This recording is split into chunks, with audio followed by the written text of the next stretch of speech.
अस्सलाम वालेकुम नाज़रीन, इस वक्त हम मौजूद हैं K92 के स्पोर्ट्स कॉर्नर में। मैं हूं आपका होस्ट मोहम्मद रेहान। आज हमारे साथ स्पोर्ट्स की एक मायनाज शख्सियत जिन्होंने 45 साल के अरसे दराज से माशाल्लाह स्पोर्ट्स की एक्टिविटीज़ के अंदर सरगर्म अमल है। इसके साथ साथ स्पोर्ट्स में काफ़ी नाम कमाया और बहुत से लोग इन्हें अक्सर औक़ात अपने प्रोग्राम में मदऊ भी करते हैं। यकीनन इनकी काफ़ी खिदमात हैं। आइए हम आज बात करते हैं अपने आज के ख़ास मेहमान से, जिनका नाम है सईद आलम साहब। अस्सलाम वालेकुम सर। वालेकुम सलाम। सर, सबसे पहले तो आपको हम खुशामदीद कहते हैं अपने इस प्रोग्राम में। यकीनन के काफ़ी अरसे के बाद आपसे मुलाकात हुई और स्पोर्ट्स के अंदर यकीनन आप हर वक्त मसरूफ़ अमल रहते हैं, कभी किसी प्रोग्राम में, कभी किसी प्रोग्राम में। कराची या कराची से बाहर भी कोई भी प्रोग्राम हो, स्पोर्ट्स की सरगर्मी में हमेशा आप मसरूफ़ अमल नज़र आते हैं। सर, मैं ये जानना चाहूँगा, सबसे पहले तो आप नाज़रीन को ये बताएं कि आपकी स्पोर्ट्स में किस तरह से शमूलियत हुई, किस तरह से आप स्पोर्ट्स में आए, शुरुआत से प्लीज़। मैंने 63 में मैट्रिक किया था। उसके बाद ये कि 64 में जब नया नया जोडू आया था, तो उस ज़माने में जोडू जो था वो एक खाली एक कंचक्कू चलाने का एक वो आया हुआ था कि जोडू आया। जोडू क्या चीज़ है ये पता नहीं था, लेकिन ये खेल 64 में आया था। तो मैं एक क्लब था दक्कन हेल्थ सेंटर, अलीम साहब थे नेवी के रिटायर्ड, उनके क्लब में हम जा कर के ये सीखा करते थे। और वो किया मैंने, कोई 2 साल किया, साल वहाँ पे किया। उसके बाद फिर मेरी जॉब लग गई थी बैंक की।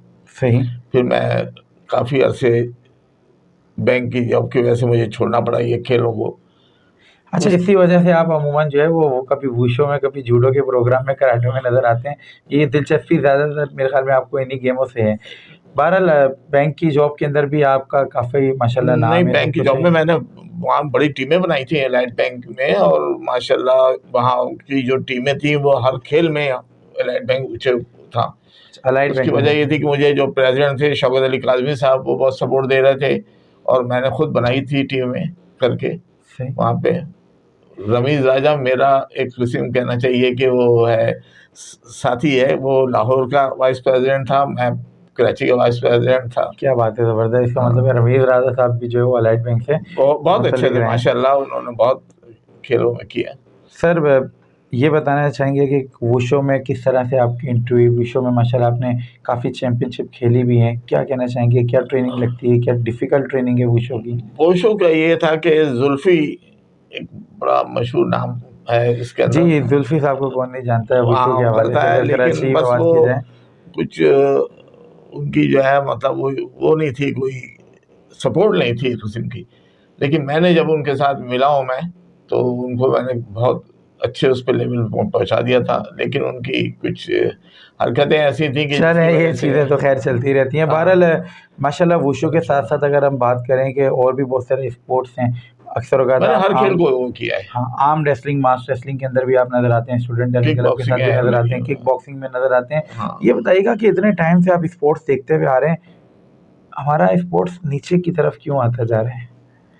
क्यों अब हमारे तक यहाँ के जो मकाम हासिल पॉलिटिक्स होने चाहिए? बहुत ज़्यादा है, पॉलिटिक्स। सियासत बहुत है। पाकिस्तान में एक जो स्पोर्ट्स को मकाम हासिल होना चाहिए वो क्यों नहीं, नहीं है? नहीं वो नहीं है, और यहाँ पर हमारे पास टैलेंट बहुत हैं। आप ये देखें कि जितने मशहूर क्रिकेटर्स या वो हैं, वो सब छोटे-छोटे इलाकों से हैं, और उन्होंने नाम पैदा किया। लेकिन हमारे यहाँ मसला ये होता है कि हमें आगे नहीं आने दिया जाता है। आगे ना आने की क्या ख़ास वजह, क्या मतलब अपने रिश्तेदारों को नवाज़ दिया जाता है या वो कुछ जो और? भी करते हैं वो उसको मैं नहीं इज़्ज़त करना चाहता, लेकिन मसला ये है कि खिलाड़ी को आगे नहीं आने दिया जाता। जिसकी एक मिसाल है कि एक लड़का, आज से कुछ 3-4 साल 5 साल पहले की बात है, कि मैंने रशिया भेजा था उसको किक बॉक्सिंग में। सही। वो था एक होटल के ऊपर पराठे बनाता था, और बहुत मेरे साथ अच्छा था उसकी मुझे 2-3 चीज़ें अच्छी लगी थी कि वो मेरे साथ जब किसी एक उसमें गुजरांवाला गया था, तो उसने नाबेली रास्ते भर जो है ना हमारे साथ कोई खाना नहीं खाया, बिरयानी वगैरह। कह रहे हैं नहीं अंकल, मैंने फ़ाइट करनी है, ना कोल्ड ड्रिंक पी उसने। तो मुझे बहुत अच्छा लगा कि यार ये लड़का जो है मतलब गाइड का इतना उसने इतना वो कर रहा है, और वो जीत के आया वहाँ से। सही। तो मैंने उसको जो है सपोर्ट की, और उसको मैंने जो है ना रशिया भिजवाया। क्या नाम था उसका सर? उसका नाम मेरे दिमाग से उतर रहा है वो होटल में, आपके हब पे होटल है वहाँ पे, निसार। निसार, हाँ यकीनन बहुत से ऐसे टैलेंटेड खिलाड़ी हैं। मैं अगर वो आप बात करें और गेमों की भी तो बहुत सारे आप जान सकेंगे। पिछली दफा चाय वाले के नाम से मशहूर हुआ, तो इस तरह और भी बहुत सारे ऐसे खिलाड़ी हैं जिन्हें बहुत मैं है जानता खिलाड़ी हूँ हमारे पास। जो यकीनन अपने खेल को भी जारी रखे हुए हैं और उसके साथ साथ काम भी करते हैं, क्योंकि पाकिस्तान में जिस तरह से महंगाई है और घर को लाजमी चलाने के लिए तमाम चीज़ों का करना बहुत ज़्यादा ज़रूरी है। बहरहाल सर, यकीनन जिस तरह से आप खेल को सपोर्ट कर रहे होते हैं, क्या कभी ऐसा लगा कि यार बस आज दिल बर्दाश्त हो गया, छोड़ दो बस? नहीं नहीं, मैं असल में बात यह है कि दर गुजर कर देता हूँ। ठीक है। मुझे पता है यार कि हमारे पास जो खिलाड़ी है ये अच्छा खिलाड़ी, इसको लेके जाएं, लेकिन ये कि ऊपर लेवल के जो लोग हैं वो उसको नहीं हो पाता, वहाँ पे कट हो जाता है। चलें, ये तो खैर खिलाड़ियों की बात है। अब आप थोड़ी सी बात करते हैं आपके हवाले से भी कि माशाल्लाह जिस तरह से आपकी इतने साल की एफर्ट्स हैं, मैंने सुना आपको कोई पीएचडी की डिग्री भी मिली हुई है।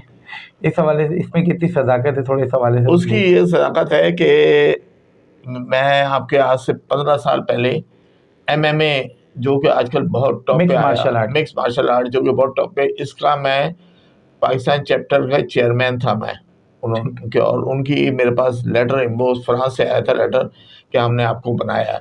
सही। लेकिन बात यह है कि हमने थोड़ी सी जो हमें एक खराबी है वो ये है कि हम लोग जो है ना व्हाट्सएप या लेटरबाजी या आपके वो नहीं करते।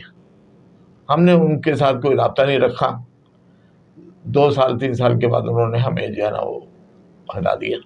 अच्छा। लेकिन वो हमारी जो थी वो हमसे मांगते थे तस्वीरें, तो हम उनको तस्वीरें भेजते नहीं थे कभी।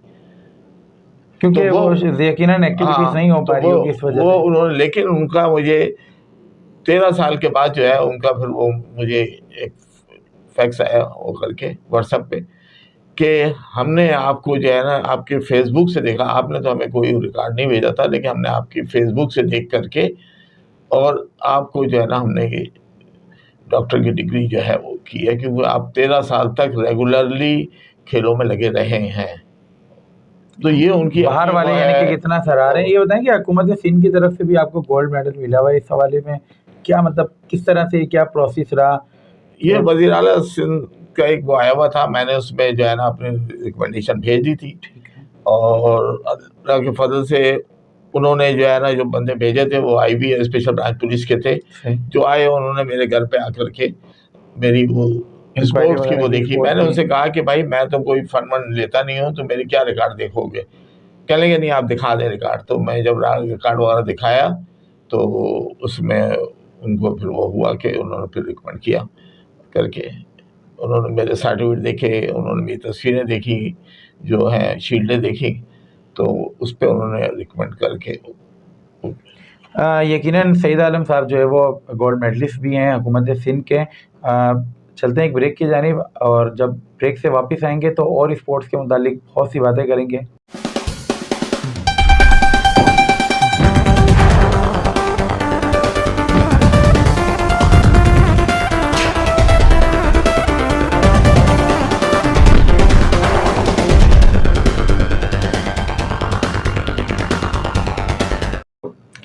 वेलकम बैक नाज़रीन। जिस तरह से बात हो रही थी स्पोर्ट्स के हवाले से, अमूमन खिलाड़ियों को जो काफ़ी दुश्वारियाँ होती हैं, क्या ख़ास वजह है इसकी जानते हैं सईद आलम साहब से। अमूमन देखने को मिलता है कि खिलाड़ी बहुत मेहनत करता है, लेकिन कभी किसी इवेंट में जाता है तो उसको मैनेजमेंट की तरफ से मना कर दिया जाता है। इसमें कितनी सदाकत है? क्या वाकई ऐसा होता है या होना चाहिए? नहीं, ऐसा होता है, होना नहीं चाहिए। क्यों ऐसा ऐसा होता है सर? होता है कि खिलाड़ी जो है ना आपके वहाँ से अगर आया है जीत करके, आपके पाकिस्तान के लिए गोल्ड मेडल लेके आया है, तो आप उसको जो है ना सपोर्ट दें, उसकी वो करें कि भाई आगे उससे ज़्यादा वो करें। लेकिन यहाँ ऐसा नहीं होता। यहाँ तो जो मेहनत कर रहा होता है उसको मौका ही नहीं मिलता, अगर मौका मिलता है तो किसी और को मौका मिलता है। अब वो तो बात ये ना कि यहाँ पर सब अपने अपने का वाली नहीं, बात मेरा है। सवाल सिर्फ ये था कि सर जो बंदा मेहनत कर रहा है वो चाहे वो खिलाड़ी है जहाँ से भी खेले, ठीक है, उसको पाबंदियाँ किस चीज़ की कि भाई तो आप यहाँ से नहीं खेलो, आप वहाँ से नहीं खेलो, ये क्यों, ऐसा क्यों ये होता है? असल में हमारे इसमें एक वो पॉलिटिक्स आई हुई है हमारे खेलों में कि ग्रुप बन गए हैं। अब आप किसी यहाँ जाएंगे ना तो वो दूसरा ग्रुप जो होगा फॉर्म, यार आप उसके ग्रुप में क्यों गए थे? भाई ग्रुप थोड़ी है, मैं तो स्पोर्ट्स में गया था। खिलाड़ियों का भी कोई ग्रुप होता है? मेरा सवाल सिर्फ ये है कि खिलाड़ी को तो खिलाड़ी के से ताल्लुक नहीं होना चाहिए, है मतलब ना, सीनियर्स क्यों इतना वो तो करते हैं? हमारे हमारे यहाँ उसमें ओलंपिक में 2 ग्रुप है। चलें खैर, ये तो तमाम चीज़ें हैं। मैं वो ये चाहता नहीं हूँ कि होना इसका हल चाहिए। क्या है, क्या आपके माइंड में हल है? अगर बात करें, अभी 2 दिन पहले ही एक नोटिफिकेशन जारी हुआ है, जितनी भी पैरालिस्ट बॉडीज़ हैं इन तमाम को ख़त्म करने का एक बिल्कुल, ऑर्डर बहुत दिया गया अच्छी है बात है। और जुनैद अली शाह की तरफ से ये पैगाम आया है और नोटिफिकेशन जारी हो चुका है। यकीनन इस पे कितना अमल दरामद होता है, ये सिर्फ ये कागज़ी कार्रवाई तक ही रह जाएगा। देखते हैं इसमें क्या सदाकत रहती है, क्या वाक़ई इस पे इम्प्लीमेंट होगा या नहीं होगा। क्योंकि खिलाड़ी अमूमन जो है वो अपनी इतनी मेहनत करके जाता है, तो अक्सर औक़ात वो सियासत की नज़र चढ़ जाता है। तो खिलाड़ी सियासत की नज़र नहीं चढ़ना चाहिए मेरे मेरे मुताबिक। बिल्कुल सही कह रहे हैं आप। खिलाड़ी को जो है ना सैलरी होनी चाहिए। खिलाड़ी जो है वो खिलाड़ी होता है, उसे ये इस चीज़ से कोई ताल्लुक नहीं कि वो पॉलिटिक्स में आए। आप अभी लेकिन कितने इवेंट्स में जाते हैं, कभी आपको भी इस तरह की दुश्वारी की यार आप इसके इवेंट में क्यों चले बहुत आते हो? दुश्वारियां मुझे क्यों होती ऐसा हैं, क्यों लेकिन होता मैं है? उसको मानता नहीं हूँ। इसलिए अच्छा। कि मैं किसी ग्रुप से जो है ना फंड लेता हूँ, ना कोई किसी से वो करता हूँ अपनी वो, तो मुझे किसी की परवाह नहीं होती है। मेरे लिए जो है ना स्पोर्ट्स जो है वो एक खेल है, और खेल में लेकिन मैं वहाँ जाता हूँ जहाँ पर मुझे इनवाइट किया जाता है, जहाँ पर मुझे कॉल आएगी कि आपको इनवाइट कर रहे हैं, आप आइए, तो मैं उसमें जाता हूँ, चाहे वो छोटा हो चाहे वो बड़ा हो। खैर, प्रोग्राम तो प्रोग्राम होता है, चाहे वो छोटा हो बड़ा, मेहनत तो तमाम में लगती है। वो एक अलग बात है कि कोई जिस तरह की शख्सियत करवाए तो उसी तरह का प्रोग्राम गिना जाता है। सर, एक चीज़ है जो अमूमन देखने को मिलती है खिलाड़ियों, आपने भी ट्रेनिंग सेशन में अक्सर औक़ात देखा होगा कि प्लेयर्स इंजर्ड हो जाते हैं, लेकिन उसके बाद क्या नाम है, एसोसिएशन या इनके पास कुछ इस तरह के कोई सेटअप नहीं होता, कोई फर्स्ट एड का इन्होंने इंतज़ाम नहीं किया होता है। चैंपियनशिप में अक्सर औक़ात देखने को मिलता है। आप भी इस चीज़ की विटनेस हैं इस चीज़ के, आपके सामने भी 1 से 2 दफ़ा इवेंट्स के बिल्कुल, अंदर बड़ा लगा है। ज़रूरी है तो क्या कि पे मेडिकल क्यों सेंटर होना चाहिए, एक डॉक्टर होना चाहिए। ये ज़रूरी है अगर आपकी चैंपियनशिप हो रही है तो उसके अंदर। लेकिन यहाँ होता ये है कि बड़ी-बड़ी जो चैंपियनशिपें होती हैं उसमें तो वो बैठा देते हैं ला करके। बाकी जो है छोटे-मोटे जो होते हैं वो वैसे ही चला रहे होते हैं। ये नहीं होना चाहिए, मास क्योंकि रेसलिंग? इंजर्ड होता है ना तो वो एक प्रॉब्लम हो जाती है उसके लिए। ज़ाहिर-सी बात है। और उसको कोई उस वक़्त जो है वो, अच्छा हम जो है ना वो इस पे होते हैं कि भाई ये इंजर्ड हुआ है ना खिलाड़ी, खिलाड़ी तो कभी भी नहीं चाहेगा, वो तो कहेगा कि ठीक है मैं अभी फाइट करूँगा। हाँ, वो वो उसका तो जज़्बा जो है वो जोश में होता है, वो कहता है कि मैं करूँगा, लेकिन उसको उस वक़्त फ़ौरन होना चाहिए। बल्कि मैं कई दफ़ा ऐसा हुआ है कि मैंने स्टॉप करा दिया है सही। कि भाई बस नहीं, इसको अब लड़ने की ज़रूरत नहीं। आप कई दफ़ा टीमें लेके गए हैं, गर्ल्स की भी, बॉयज़ की भी। कभी ऐसा लगा कि कुछ ऐसा वाक़या हो गया हो कि नहीं यार बहुत परेशानी हो गई, या कोई इस तरह की चीज़ कभी करा पूरे पाकिस्तान के अंदर या पाकिस्तान से बाहर, कभी कोई ऐसा वाक़या? बहुत हुए हैं इस तरीके के।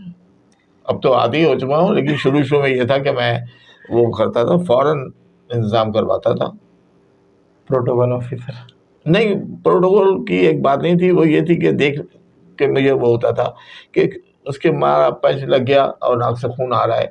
अब आप खाली जो है ना उसको रुई लगा के वो फिर कह रहे हैं फिर फाइट करो, नहीं। आप उसकी पूरी ड्रेसिंग करें, वो करके उसके बाद, और मैं ऐसे कोई नॉकआउट वो कर देता हूँ।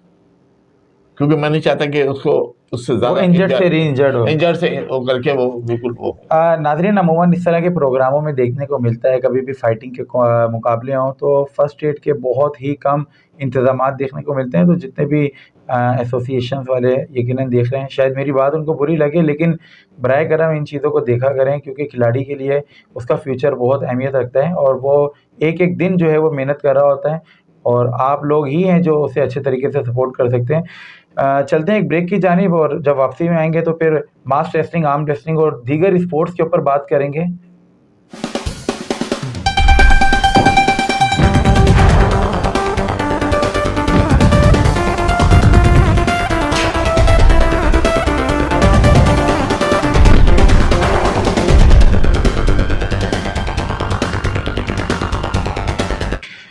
वेलकम बैक नाज़रीन।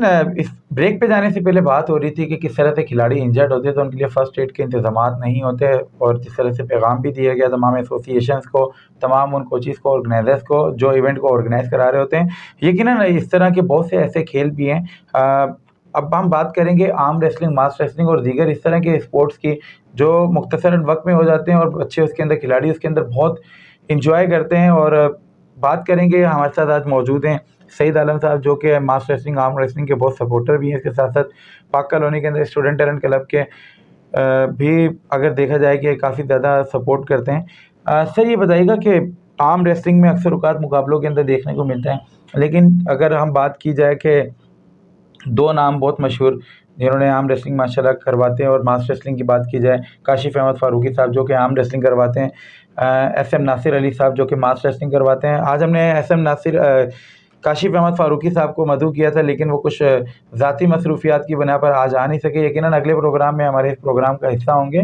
सर ये बताइएगा कि अक्सर औकात देखने को मिलता है कि पंजा आजमाई जिसे आर्म रेसलिंग कहा जाता है, कभी ऐसा हुआ कि आपके सामने कोई हैंड ब्रेक और कोई समझ लें कि किसी प्लेयर का जो हाथ टूट चुका हो या फ्रैक्चर हो गया हो, कुछ इस तरह का सीन? क्योंकि बहुत खतरनाक खेल है अमूमन देखने को अगर आप जो है इंडोर गेम है, बहुत अच्छा गेम है, लेकिन ये कि इसमें थोड़ी सी जो है ना वो ये है कि अगर आपने बहुत ज़्यादा आप जान लगाई तो वो आपके जो है टिश्यू डिस्टर्ब हो जाते हैं, और आपके जो है ना आपके घुटनों जोड़ों से जो है ना वो हिल जाते हैं। इतने खतरनाक खेल, लेकिन हाँ, फिर भी खिलाड़ी बड़ा नहीं, खुश वो होकर असल में जोश में आके वो करते हैं। वैसे सही मानों में जो है ना ये इंडोर गेम बहुत अच्छे हैं। मैंने सुना है सर अभी आपकी टीम माशाल्लाह हैदराबाद भी जाने वाली है, अभी पूरी तैयारियां आपकी हाँ, ये अभी बहुत पहले भी था, लेकिन बस वो कैंसिल हो गया था। अब दोबारा फिर ये कि हैदराबाद में जो है आपके आर्म रेसलिंग की वो है, तो इंशाल्लाह उसमें हम टीम लेके जाएंगे। मास रेसलिंग के हवाले से आपकी काफ़ी खिदमात नज़र आती हैं। एसएम नासिर अली के साथ काफ़ी आपने मेहनत की, बहुत से प्लेयर्स यहाँ से गए नेशनल चैम्पियनशिप के अंदर। अगर बात की जाए कराची चैम्पियनशिप की, वो भी हुई है। सिंध के लेवल पे भी माशाल्लाह मेहनत जारी है। अब ये बताएं कि क्या इस तरीक़ेकार को कितना मुसलसल, क्या आपकी अकेडमी इसके मुतालिक काम कर रही है कि ताकि प्लेयर्स जो है वो ऐसा ना हो कि जब सिर्फ इवेंट हो तो तभी आएँ, जब इवेंट से पहले मुसलसल उनकी प्रैक्टिस जिस तरह दूसरे खेलों की होती है? क्या कहना चाहेंगे इस हवाले से? हाँ, इसमें हमारी जो है ना कोई वो नहीं है, कोई ऐसी हमारी एक जगह मास रेसलिंग की नहीं है कि जहाँ पर ये कि हमेशा साल भर जो है ना ट्रेनिंग दी जाए, वहाँ पर जो है ना प्रैक्टिस कराई जाए। हम लोग जो है बगैर प्रैक्टिस के जो है ना बस ये होता है कि जब जाना होता है कहीं पे चैम्पियनशिप पे, तो 2 दिन 4 दिन पहले आकर के जो है उसकी ट्रेनिंग लेते हैं, ये देते हैं और फिर चले जाते हैं।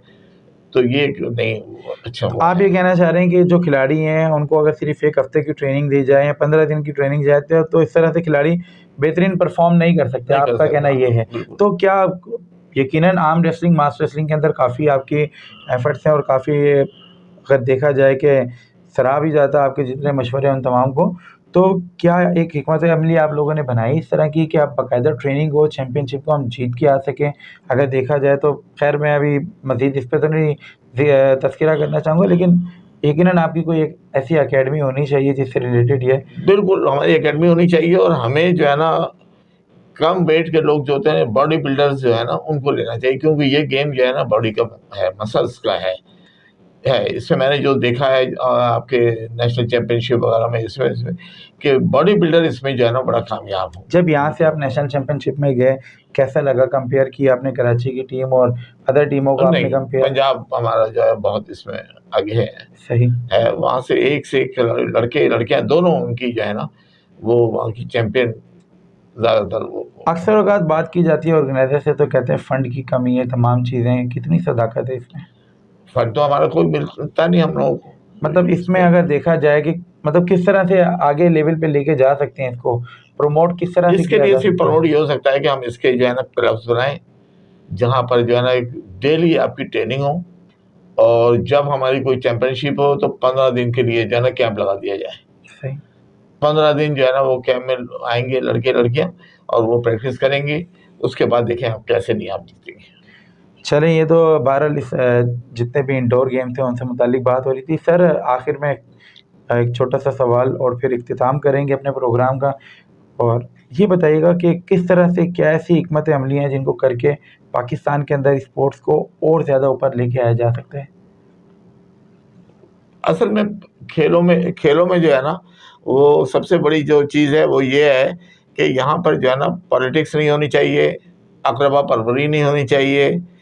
गरीब है उसकी आप सपोर्ट करें, उसको आगे लाएं।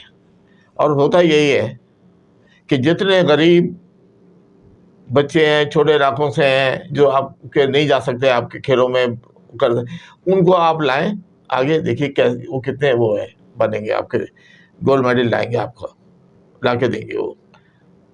ये मेरा वो है कि इसमें बिल्कुल वो नहीं करना चाहिए, ट्रेनिंग दें, सपोर्ट दें उनको, और उनसे जो है ना आपके वो लें कि भाई आप फाइट करो, देखो आप में से जो अच्छा निकलेगा उसको हम लेके जाएंगे।